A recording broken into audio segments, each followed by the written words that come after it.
Articulation's Case Study by Dylan Imbriano, TBF, Nicholas Ferrandi, and Brendan Tobin. Part 1, Question 1. What mechanisms did Elaine's body employ to maintain homeostasis? During an adrenaline rush, the body creates a feeling of awareness. This is known as fight or flight. Fight or flight is a response that releases adrenaline. This response only occurs in a dangerous situation. When adrenaline is initially released, it is helping the body to prepare to run from a threat. Adrenaline is a substance that triggers specific physical reactors when production increases. An adrenaline rush originates in the sympathetic nervous system as a response to stimuli or specific stressors. Fight or flight triggers can include physical threats, confrontations, loud noises, bright lights, excitement, excessively high temperatures. An adrenaline boost causes a number of physical symptoms, including rapid pulse and breathing, all designed to urge the body into action. The term fight or flight response is best used to describe an adrenaline rush because it is the body's reaction to increase in hormone production. When presented with some type of real or perceived danger, the body reacts physically to find safety or protection. In an attempt to get the person to safety, adrenaline numbs pain so that the person has a chance to get safety. Question A. Where are the sensors for the cold? There are sensory molecules called receptors that can sense the cold. These sensors for the cold are located under the skin and inside the spinal cord, which is insulated from the chilly environments. Part B. Where is the thermostat of the body located? The thermostat for the body is located in the hypothalamus. Part C. What is the effector for the blood vessel constrictions, for the shivering? There is smooth muscle in blood vessels that contract and expand depending on the need. Question 2. What areas of the body would be most vulnerable to frostbite? The areas most vulnerable to frostbite are any areas exposed to the environment. These include any areas of exposed skin such as eyes, ears, nose, feet, and hands. Part 2. The Emergency Room. The first question is why Elaine was instructed to remove her parka. She was instructed to remove her parka because the coat was very cold. Since the coat was in negative 20 degrees Fahrenheit, the coat had become very cold. Since the coat is an insulator, the coat holds in the cold. Because the cold stays in the coat, wearing the parka prevents Elaine from warming up. As a result, the doctor would have instructed her to remove the parka so that she could regain the warmth she had lost quicker. The second question is why was she shivering? Shivering is a homeostatic function in our body that employs to regulate our body temperature. Also called thermoglotic shivering, we shiver in effort to keep ourselves warm. Our brain, both consciously and subconsciously, detects cold stimulus through different sensory systems which prompt the body to shiver. The sensory system that prompts the body the shivering isn't the same as our conscious detection of cold. Our body attempts to maintain our core temperature of 98.6 degrees Fahrenheit, despite ambient temperature.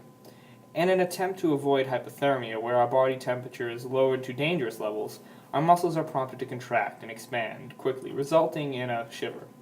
This, in turn, produces more heat in the skeletal muscles to provide extra warmth to our organs. It does use a lot of energy, and severe shivering is a last resort in an attempt to stay warm. Along with shivering, your teeth may chatter due to tightening jaw muscles. The third question was, why was the knee swollen?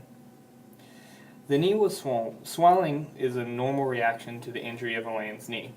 Her knee was swollen because increased blood flow moved nutrients to areas and removed waste from the area. In general, swelling is an abnormal enlargement of a body part. This can be due to fluid, including blood, bony malfunctions, muscles, or any number of things. Edema describes fluid or swelling that has accumulated in the tissues outside of your joint capsule. This includes swelling in your calf or thigh. Effusion describes the fluid that is inside your joint capsule, such as the swollen ankle or knee. Where would the dorsalis pedis pulse be taken? Why? The dorsalis pedis would be behind the ankle because that is where the artery is. 5. How do the bones that comprise the knee joint fit together? The bones that comprise the knee joint are joined together by ligaments. These ligaments or bands hold the bones together. The fluid that surrounds the knee allows it to move smoothly. Number 6. What structures are associated with the medial surface of the knee? In the picture below, you can see all of the structures labeled that are associated with the medial surface of the knee.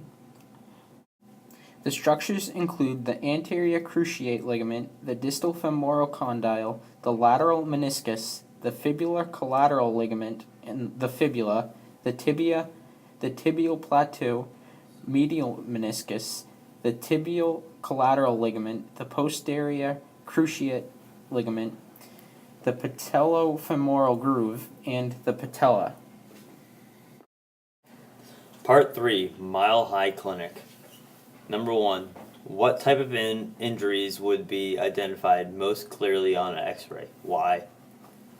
Fractured bones and dislocated bones or any injury to a bone would be most clearly identified by an x-ray because bones are the most dense and x-rays travel through poorly.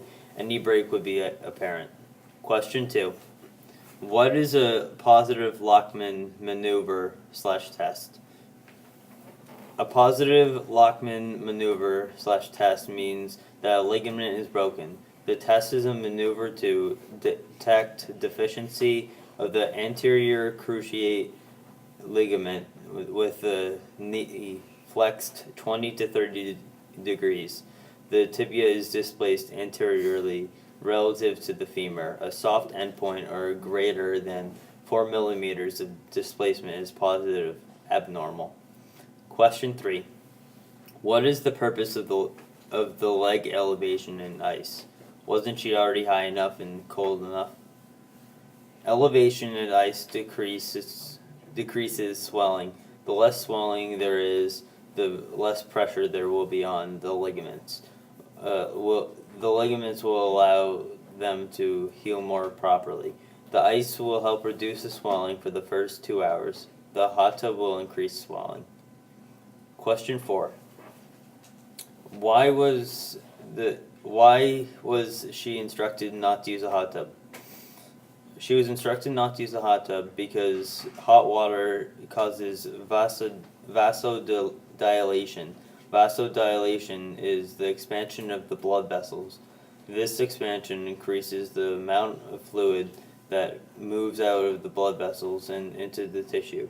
In areas affected by lymphedema, this causes increased swelling. That was awkward. Increased swelling. To avoid this problem, there are some activities that would be avoided or approached very cautiously. The following suggests can help you enjoy water activities without causing your lymphedema swelling to become worse. Part 4. Seeing the orthopedic surgeon. Question 1. Why did Dr. Scott order an MRI? Magnetic resonance imaging, MRI, is a diagnostic procedure that uses a combination of a large magnet, radio frequencies, and a computer to produce detailed images of organs and structures within the body.